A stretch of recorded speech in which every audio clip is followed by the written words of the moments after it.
ప్రభు దినాన దేవుని యొక్క వాక్యాన్ని మనం ధ్యానించుకుంటూ ఉన్నాం.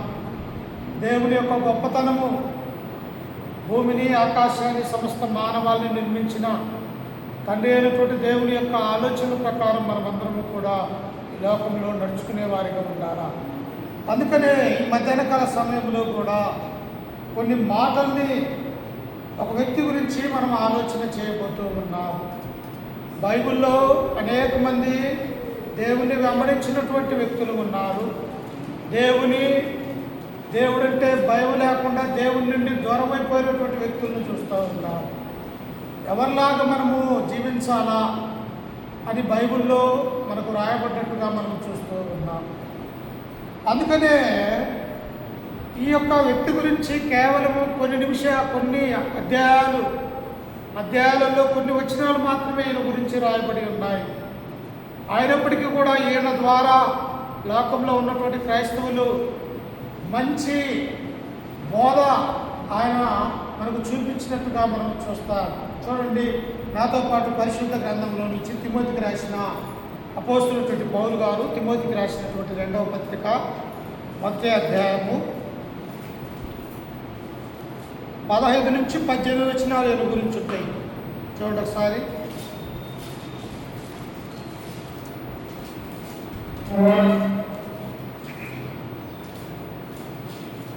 ఆసియాలోని వారందరూ నన్ను విడిచిపోయిన సంగతి నీ వెరుగుదువు.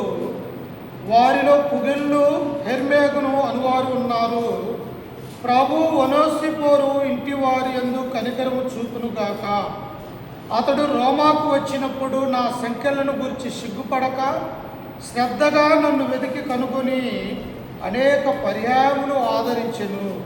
మరియు అతడు ఎఫెసులో ఎంతగా ఉపచారం చేసెను అది నీవు బాగుగా ఎరుగుదువు. ఆ దినమునందు అతడు ప్రభు వలన కనికరము పొందినట్లు ప్రభు అనుగ్రహించునుగాక. అమ్మా, ఇక్కడ ఒక వ్యక్తి మనకు కనిపిస్తూ ఉన్నాడు.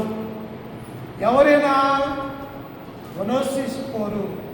ఈ ఒనేసిఫోరు అన్నటువంటి యొక్క పేరుకు అర్థం ఏమిటంటే ప్రియులారా, ఆయన గురించి మనం నేర్చుకోవాల్సినటువంటి అవసరత ఎందుకున్నదంటే దేవుడు తన గ్రంథంలో మన కొరకు రాయించినటువంటి వాడిగా ఉన్నాడు కనుక మనం నేర్చుకోవాల్సినటువంటి అవసరం ఉన్నది.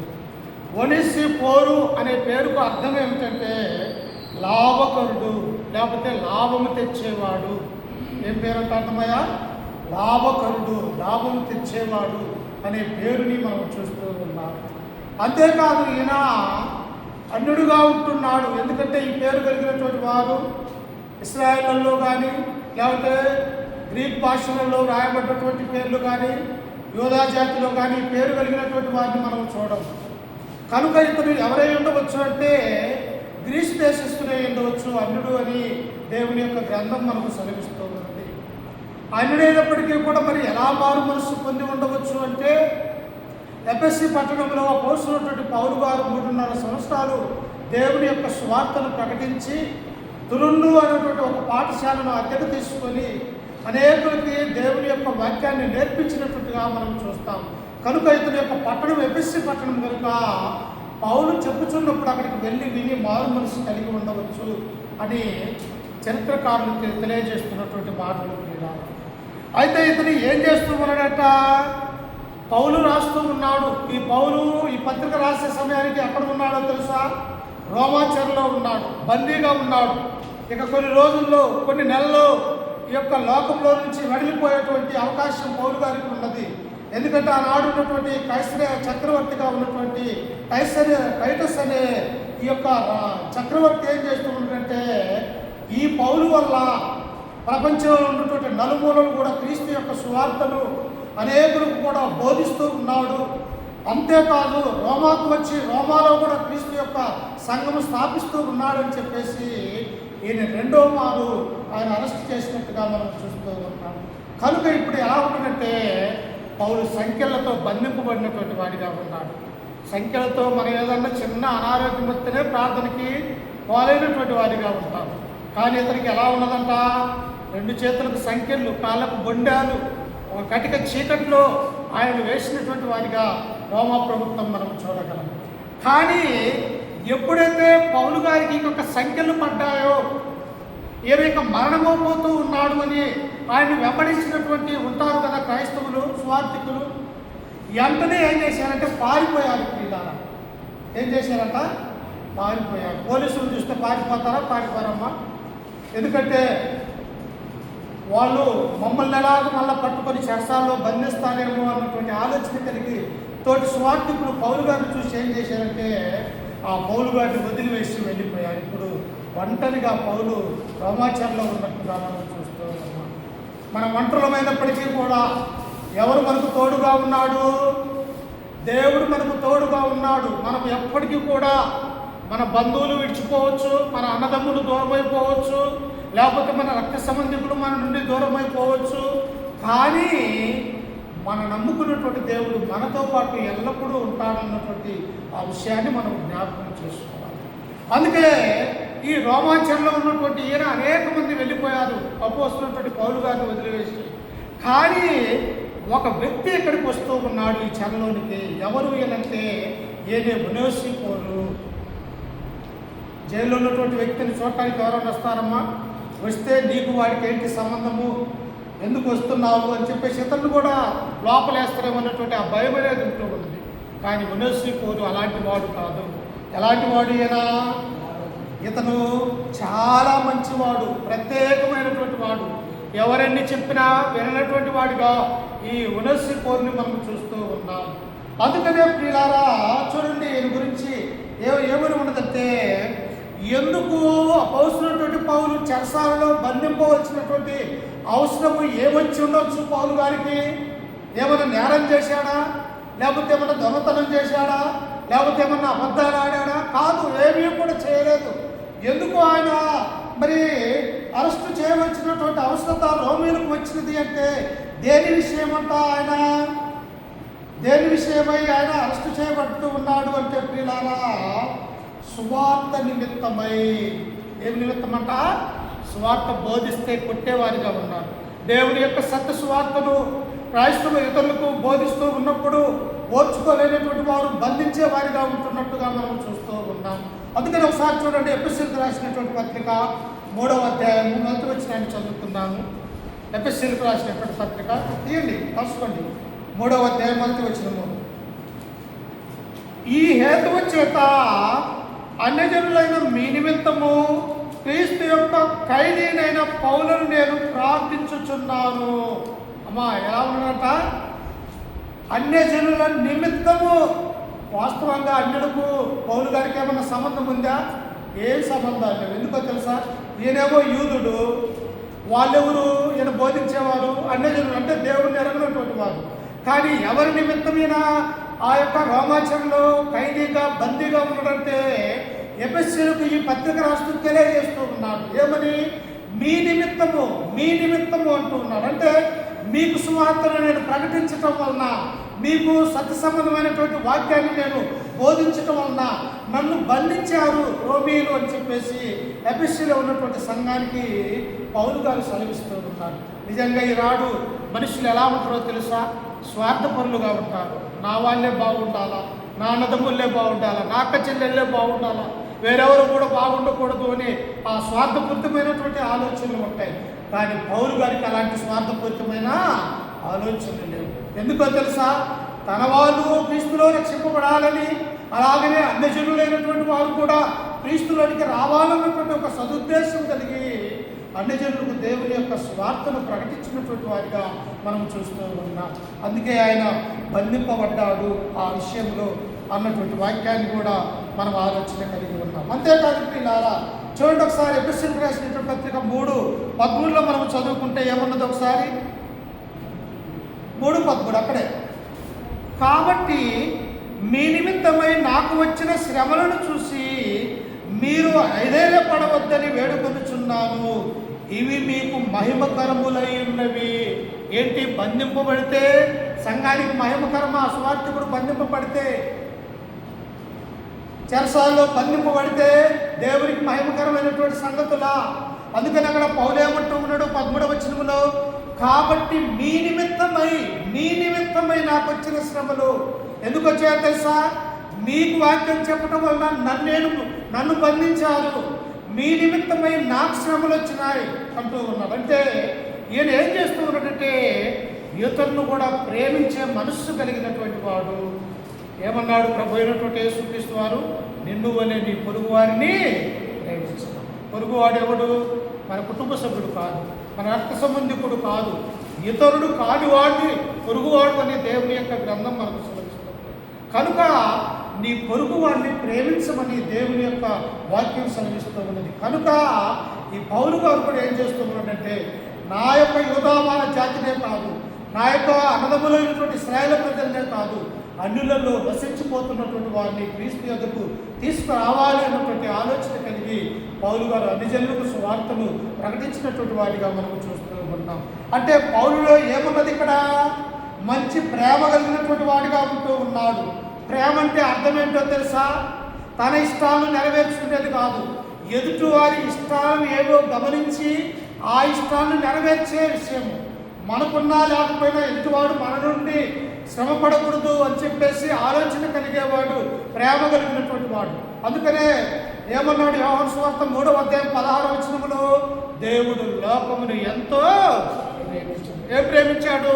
తన ప్రాణం పోతుందని తెలిసినా, తన రక్తం ఈ లోకములో చిందించబడుతుందని తెలిసిన, ఇదిగో లోకములో నశించిపోతున్నటువంటి నా సహోదరి సహోదరులు అయా ఈ లోకములో నశించిపోతూ ఉన్నారు, వారిని నేను దేవునికి తండ్రికి దగ్గరకు తీసుకురావాలంటే నా ప్రాణాన్ని నేను వదిలివేయవలసినటువంటి అవసరం ఉన్నదని పౌలు గారు ఏం చేశారంటే ఆ ప్రభు అయినటువంటి యేసుక్రీస్తు వారు తన ప్రాణాన్ని సైతం కలువరిగిలో మన కొరకు పెట్టాడు. అంటే అక్కడ ప్రేమ కనిపిస్తూ ఉన్నదా? యేసుక్రీస్తు వారు మనల్ని ప్రేమించినట్టుగా మనం ఇక్కడ గమనిస్తూ ఉన్నామా? ప్రేమ ఏం చేస్తుందో తెలుసా? ఇతరులను మంచి మార్గంలో నడిపించేదిగా ఉంటూ ఉన్నది. అందుకనే పౌలు ఎలా ఉన్నాడంట? ప్రేమ కలిగినటువంటి వాడిగా ఉన్నాడు. ఆయన తన శరీరం మీద కాదు ప్రేమ, తన యొక్క కుటుంబ సభ్యుల మీద కాదు తన ప్రేమ ఎవరి మీద ఉన్నదంట? అన్ని జనులైనటువంటి వారు దేవునిలోనికి రావాలన్నది ఆయన యొక్క ప్రేమ అని దేవుని యొక్క గ్రంథం మనకు సెలవిస్తూ ఉన్నది. అంతేకాదు ప్రియులారా, ఒకసారి చూడండి, అక్కడే ఎఫెసీయులకు రాసినటువంటి పత్రిక 4:3లో మనం చదువుకుంటే ఎలా వస్తుందో ప్రేమ ఒకసారి చూడండి. 4:3 ఎఫెసీయులకు రాసినటువంటి పత్రిక 4:3 మీరు పిలువబడిన పిలుపుకు తగినట్లుగా దీర్ఘశాంతముతో కూడిన సంపూర్ణ వినయముతోనూ సాత్వికముతోనూ నడుచుకొనవలనని ప్రభువును బట్టి ఖైదీనైన నేను మిమ్మును బతిమాలుకొనుచున్నాను. ఏంటి? ఖైదీలో ఉండి, చెరలో ఉండి, చెరసాలలో బంధింపబడి కొన్ని రోజులలో తన యొక్క ప్రాణం పోతుందని తెలిసి కూడా ఎఫెసీలో ఉన్నటువంటి వారి యొక్క బాగును ఆయన కోరుకుంటూ ఉన్నాడు. అంటే ఎవరన్నా ఇప్పుడు మనకి ఏదన్నా హాని చేస్తే మనం ఏం చేస్తాం? వాడు నాశనం అయిపోవాలా, వాడి కుటుంబం పాడైపోవాలని మనం దూషించే వారిగా ఉంటాం. ఇది క్రైస్తవుని యొక్క లక్షణం కాదు. వాడు బాగుపడాలని మనం కోరుకోవాలా. అవసరమైతే నేనే చెడిపోయినా బాధలేదు, కానీ ఇతరులు బాగుపడాలన్నటువంటి ఒక మంచి మనస్సు ఎప్పుడైతే మనకు ఉంటూ ఉన్నదో అది దేవుని యొక్క ప్రేమ అనేటువంటి సత్యాన్ని ఇక్కడ మనం చూస్తాం. అందుకనే పౌలు వారితో ఏమంటూ ఉన్నాడు? మీరు పిలువబడిన పిలుపుకు తగినట్లుగా దీర్ఘశాంతముతో కూడిన. క్రైస్తవులకి ఏముండాలయా? శాంతం అనేది ఉండాలి. మాటికి కోప్పడే లక్షణాలు ఉండకూడదు. ఎందుకో తెలుసా? ప్రభు అయినటువంటి యేసుక్రీస్తు వారు కూడా శాంతం కలిగినటువంటి వారిగా ఉన్నారు. అరణ్యంలో గెత్సేమనేటువంటి తోటలో దేవునికి ప్రార్థన చేస్తూ ఉన్నప్పుడు ఒక బందిపోటు మీద దొంగ మీదకి వచ్చినట్టు కత్తులతో గుదేలతో ప్రభు అయినటువంటి యేసుక్రీస్తు వారిని పట్టుకోవటానికి వచ్చాడు. వెంటనే క్రీస్తును పట్టుకోకపోతే పేతురు ఏం చేశాడో తెలుసా?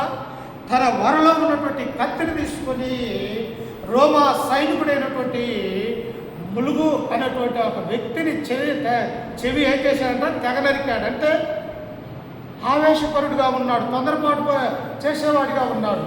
అప్పుడు ప్రభు అయినటువంటి యేసుక్రీస్తు వారు అంటారు, ఏమంటారో తెలుసా? అయ్యా, నేను వేడుకుంటే నా తండ్రి సేనలను పంపాడని అనుకునిచున్నావా? నీ కత్తి తీసుకొని నీ వరలో పెట్టుము, కత్తి పట్టుకున్నవాడు కత్తితోనే మరణిస్తాడు అని చెప్పేసి తిరిగి తన యొక్క చెవుని అతికించాడు దేవుడు. చూసారా? అంటే తనని పట్టుకోవటానికి వచ్చినటువంటి వారిని సైతం కూడా, తనను బంధింపటానికి చంపటానికి వచ్చిన రోమా సైనికులను సైతం కూడా ప్రభు ఏం చేశాడంట? ఆ తెగిపడ్డటువంటి ఆ చెవులు మరలా అతికించినట్టుగా మనం చూస్తాం. అంటే ప్రేమ మనకు కనిపిస్తూ ఉన్నది ఇక్కడ. కానీ పౌలు కూడా అలాంటి ప్రేమ కలిగినటువంటి వాడు. ఎందుకంటే తన అన్నదమ్ములు లేరు, తల్లిదండ్రులు లేరు, రోమాచర్లో బంధువులు లేరు, ఎవ్వరూ లేరు, ఒంటరిగా రోమాచర్లో ఉంటున్నట్టుగా మనం చూస్తూ ఉన్నాం.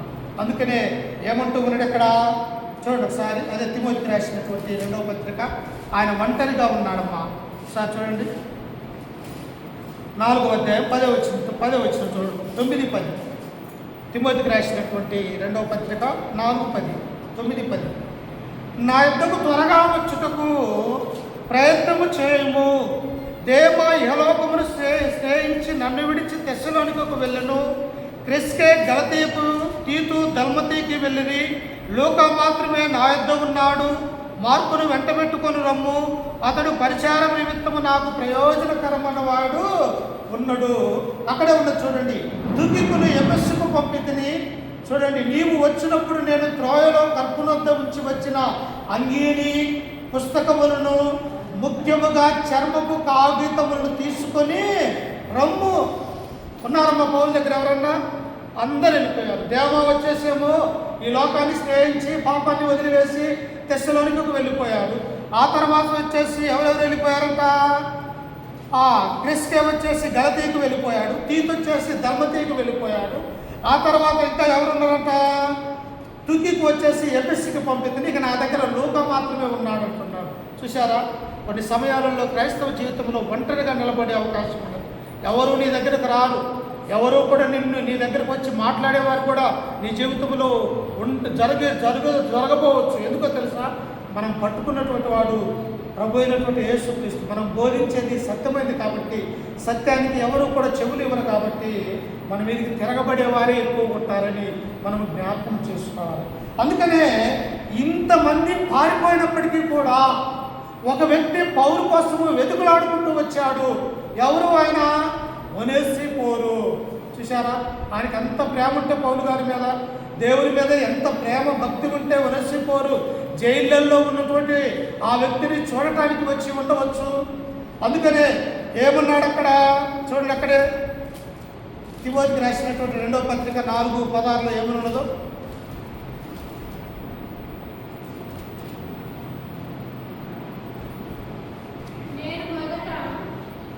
తిమోతికి రాసిన పత్రిక 1వ అధ్యాయము 16. ప్రభు ఒనేసిఫోరు ఇంటి వారి యందు కనికరము చూపునుగాక. అతడు రోమాకు వచ్చినప్పుడు నా సంఖ్యలను గూర్చి సిగ్గుపడక శ్రద్ధగా నన్ను వెతికి కనుగొని ఏం చేశాడంట? ఏం పౌలొక్కడే జైలు ఉంటాడు అనుకున్నావమ్మా? పౌలొక్కడే జైలు ఉన్నాడు అనుకున్నారా?